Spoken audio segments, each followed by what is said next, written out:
जय भीम साथियों, जय भीम।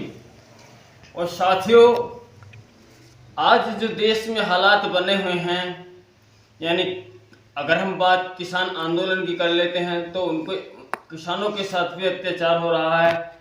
अगर बात हम युवाओं की कर लेते हैं तो युवाओं के साथ भी अत्याचार हो रहा है, जबकि इस देश में किसी को असल में न्याय मिल ही नहीं रहा है। और साथियों, न्याय क्यों नहीं मिल रहा है? हर दिन हर इंसान जो अनेकों जातियों में बटा है वो गरीब होता जा रहा है। और साथियों, ऐसे मानो कि देश में वही होने वाला है जो कुछ समय पहले हुआ करता था, यानी जिम्मेदारों के यहाँ जो गरीब तबका था, जो पिछड़ा भी था, जबकि एससी को तो उससे भी ज़्यादा बदतर रखा गया जाता था, यानी ओबीसी भी गुलामी करता था, जिसको बाबा साहब ने अपनी कलम की ताकत के द्वारा ख़त्म कर दिया और हर इंसान को लोकतंत्र देकर, यानी एक मत का अधिकार देकर आज़ाद कर दिया।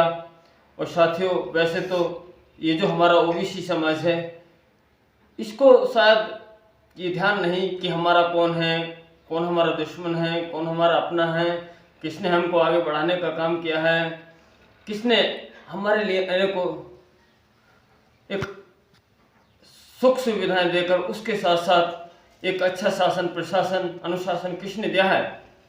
यानी बाबा साहब ने इन सब लोगों को इनके हक का अधिकार दिलाकर, यानी ये लोग भी तो गुलामी किया करते थे जमींदारों के यहाँ, इन सबको जिम्मेदारी से छुटकारा दिलाकर अपना कमाना खाना, अपने बच्चों को पढ़ाना लिखाना, उन्हें हर क्षेत्र में आगे ले जाने का काम साथियों ये बाबा साहब अम्बेडकर जी ने किया, जिन्होंने अपने 4 बच्चे त्याग दिए।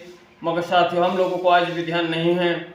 हम लोग यानी बाबा साहब को भूलकर अनेकों राम, भोले शंकर, पार्वती, इस तरह की जो देवी देवता होते हैं उनकी पूजा में लगे हुए हैं, और असल में कुछ नहीं होता साथियों। इससे जो पत्थर की हम लोग पूजा करते हैं, कलम किताब एक ऐसी ताकत है जिसको बाबा साहब ने बताया कि शिक्षा वो शेरनी का दूध है, जो पिएगा सो दहाड़ेगा। तो साथियों, उसी की हम आज पहचान नहीं कर रहे। तब भी ओबीसी समाज में हमारा साथ बहुत ना के बराबर लोगों ने दिया था, और आज भी बहुत ना के बराबर लोग हमारे साथ हैं। बाकी जो ओबीसी समाज का ऐसे मानो 100% तबका है, वो 80% तबका कहीं और ही जा रहा है, जिसे अपने परिवार में मिलकर एक अच्छी ताकत बनानी चाहिए। और वही ताकत बनानी चाहिए जैसे कि उत्तर प्रदेश में 7 से 12 तक की सरकार रही, और उसी सरकार के विषय में ये जो मैं पंक्तियाँ आपको सुना रहा हूँ साथियों, पहले जरूर सुन लेना, कहीं आप मायावती का नाम सुनकर ही गुम न हो जाना, क्योंकि हमारे देश में आजकल जाति बिरादरी के नाम पर नफरत है लोगों में।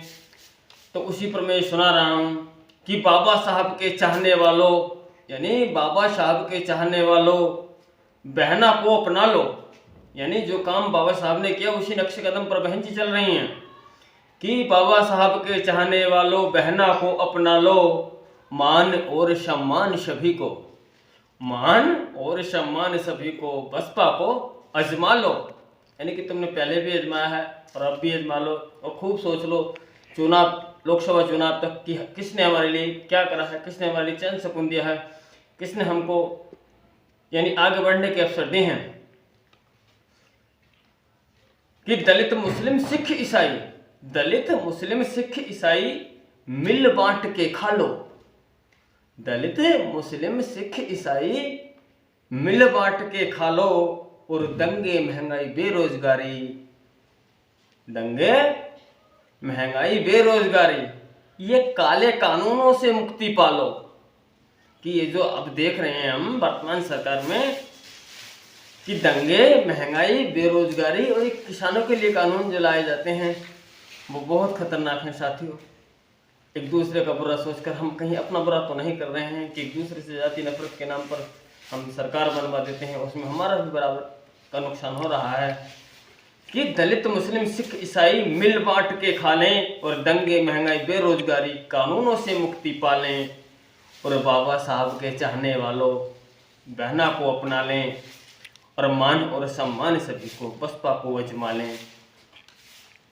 क्या आपने देखा होगा उत्तर प्रदेश का जो शासन चलता था 2007 से लेकर 12 तक, बहन जी का शासनकाल, वो साथियों शासनकाल, ऐसा शासनकाल तो कभी देखने को मिलता ही नहीं है कि जैसा बहन जी ने शासन प्रशासन अनुशासन चलाया और रोजगार के मामले में, विकास के मामले में उत्तर प्रदेश को यानी दिल्ली से लखनऊ तक ऐसे काम किए, नोएडा जैसी यूनिवर्सिटी बहन जी ने बनाई, यानी गुजरों को, जो गुजर समाज ओबीसी समाज में आता है, गुजर और जाट तो हम जानते हैं, हमसे इनके ये लोग हमको साथ नहीं, ना ही हमको लगाना चाहते और ना ही हमारे लगना चाहते, और जबकि सहयोग तो सब हमारा इनके साथ है। ये हमसे भले ही किनारा करते हैं मगर हम तो इनके लिए फिर भी लड़ते हैं और मरते भी हैं। हमने दिखाया साबित करके, बहन जी की सरकार के रहते हुए न तो किसी गुजर को कोई परेशानी आई, न किसी जाट को कोई परेशानी आई, बल्कि उनके युवाओं को, उनके लड़कों को अधिक से अधिक रोजगार मिला। और साथियों, उनको नोएडा जैसे शहर को बनाकर बहन जी ने इतने अच्छे मुआवजे दिलाए। अब तो लोग कहते हैं कि हमको पैसा पूरा नहीं मिला। जहाँ 20-25 हज़ार की कीमतों की ज़मीन होती थी, बहन जी ने वहाँ लाखों करोड़ों में पहुँचा दिया, फिर भी लोग कह रहे हैं हमको कुछ नहीं मिला। अरे मूर्ख हैं हम, उनका साथ नहीं दे रहे जो हमारे लिए लड़ रहे हैं। हम उन्हें जातियों में समझ रहे हैं कि वे नीची जाति के हैं, कि है सभी भाई, है सभी भाइयों से विनती, माया को पीएम बना लें। कि मैं ये कह रहा हूँ साथियों, ये भी जातिवाद में कुछ नहीं रखा, तुम बहुत पीछे हो रहे हो। अब है सभी भाइयों से विनती, माया को पीएम बना लें, और अब देर हो चली है काफ़ी, झूठों को भगा लें, और अब देर हो चली है काफ़ी, झूठों को भगा लें। कि साथियों, मैं आपसे ये कह रहा हूँ कि जो तुमसे झूठ बोलने का काम करते हैं, जो तुमको परेशान करने का काम करते हैं, जो तुम्हारा अपमान करने का काम करते हैं, जो तुम्हें किसानों के साथ सल्लूक, तो सबको किसी से छिपा ही नहीं साथियों। ये सब तो हम देख रहे हैं किसके साथ क्या हो रहा है। कि अब देर हो चली है काफ़ी, झूठों को भगाने, यानी ये जो झूठे हैं, बार बार हमसे झूठ बोल के जाते हैं, वादे करते हैं, मगर हमारे लिए कोई रोज़गार नहीं, हमारे लिए कोई कामकाज नहीं, हमें महंगाई बेरोजगारी सहनी पड़ती है। कि हर दिन लूट रहा अपना भारत, यानी जो देश है हमारा, ये हर दिन कमज़ोर हो रहा है, ये हर दिन पछड़ रहा है, यानी फिर से गुलामी की तरफ जाने वाला है साथियों। कि हर दिन लूट रहा अपना भारत, अब तो इसे बचा लें, अब तो इसे बचा लें। कि अब तो ये सोच लें, किसानों की शर्तों को नहीं माना जाता, युवाओं की शर्तों को नहीं माना जाता, विपक्ष की बातों को नहीं माना जाता। कि साथियों, कोई अपनी मांगों को लेकर अड़ा है तो उसके साथ भी गलत व्यवहार होता है, उसको भी पुलिस प्रताड़ित करती है। आप यूपी से लेकर दिल्ली तक, यानी कन्याकुमारी से लेकर कश्मीर तक कहीं भी देख सकते हैं, हर दिन रोज़ यानी मोदी जी के विरोध में प्रदर्शन होते हैं, कभी ईवीएम को लेकर, कभी काले कानूनों को लेकर, कभी युवा अपने रोजगार के लिए मांग करते हैं तो उन पर लाठी डंडा पड़ता है। साथियों, इस देश में कोई बचा ही नहीं जिसका अपमान नहीं हो रहा, और हम लोगों को भी अभी भी जाति धर्म का नशा चढ़ा हुआ है।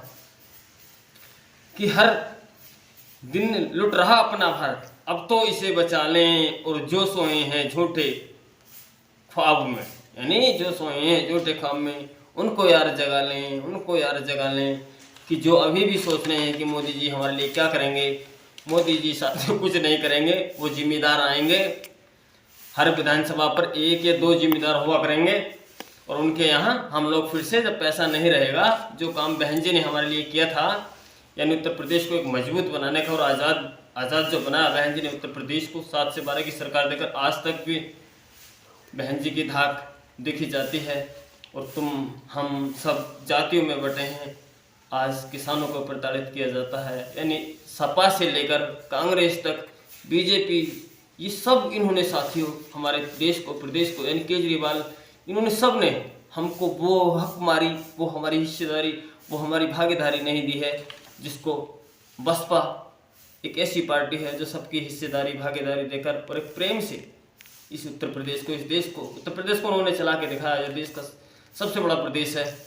और इस देश को भी बहन जी की सत्ता अगर एक बार उनके हाथों में आ जाए, तो मैं कहता हूँ जितने तुम देखो जातियों में बढ़ने वाले लोग हो, बहन जी कभी किसी के साथ पक्षपाती ही नहीं करती, क्योंकि बहन जी ने पहले भी सरकार, कुछ लोगों ने वोट नहीं दिया, फिर भी बहन जी ने उनके लिए काफ़ी काम किया, और आज जिन लोगों ने वोट दिया उनको भी परेशानियां आ रही हैं। तो साथियों, बार बार यही कहा जाता है कि क्यों न सब पार्टियों को छोड़कर केवल बसपा के साथ आ जाएं। बसपा ने काम भी करके दिखाए हैं, और ये जाति बिरादरी का नशा हमारा ही नुकसान कर रहा है।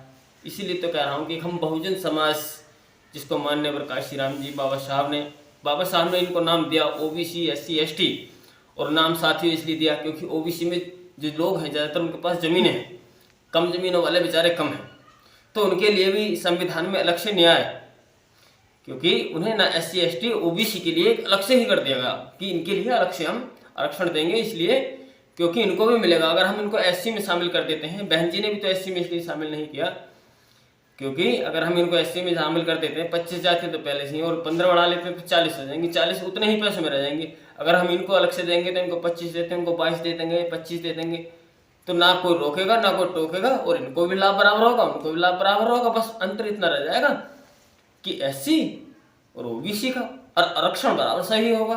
तो आज तक हमारे लोग ये समझते, कहते कि मायावती ने हमारा आरक्षण यानी हमको SC में नहीं डाला, कोई कुछ कहता कोई कुछ कहता। साथियों, अब तुम्हें कितनी नौकरियां, अब कितनी हिस्सेदारी, अब कितनी भागीदारियां मिल रही हैं आप लोगों को मोदी जी के शासन काल में? कम से कम मुझे बताइए तो सही। कुछ नहीं मिल रहा आपको सिवाय बर्बादी के। इसीलिए तो मैं बार बार कहता हूँ कि कम से कम ये बुद्धि हमको मिली है तो इसका इस्तेमाल करना चाहिए, सोचना समझना चाहिए कि मायावती की सरकार में तो दंगे भी नहीं होते थे हिंदू मुसलमान के नाम पर, न लूट अपहरण होती थी, न पशु चोरी होते थे, न बहन बेटियों को कोई गलत निगाह तकता था। तो इसलिए तो बार बार कह रहा हूँ कि साथियों, बसपा की सरकार लाना बहुत ज़रूरी है और बसपा की सरकार लाएं। और साथियों, हाँ, अब हम चलते हैं। अगर आपको हमारा वीडियो पसंद आया है तो वीडियो को जरूर लाइक करें और कमेंट करके अपना हौसला ज़रूर दें, ताकि हम आपको भी अच्छी अच्छी पंक्तियाँ आपके लिए देश हित में जनहित में लाते रहें। और साथियों, आप हमारे चैनल पर अभी नए हैं तो बिल्कुल हमारे चैनल को अभी सब्सक्राइब करें। चलते हैं, जय भीम।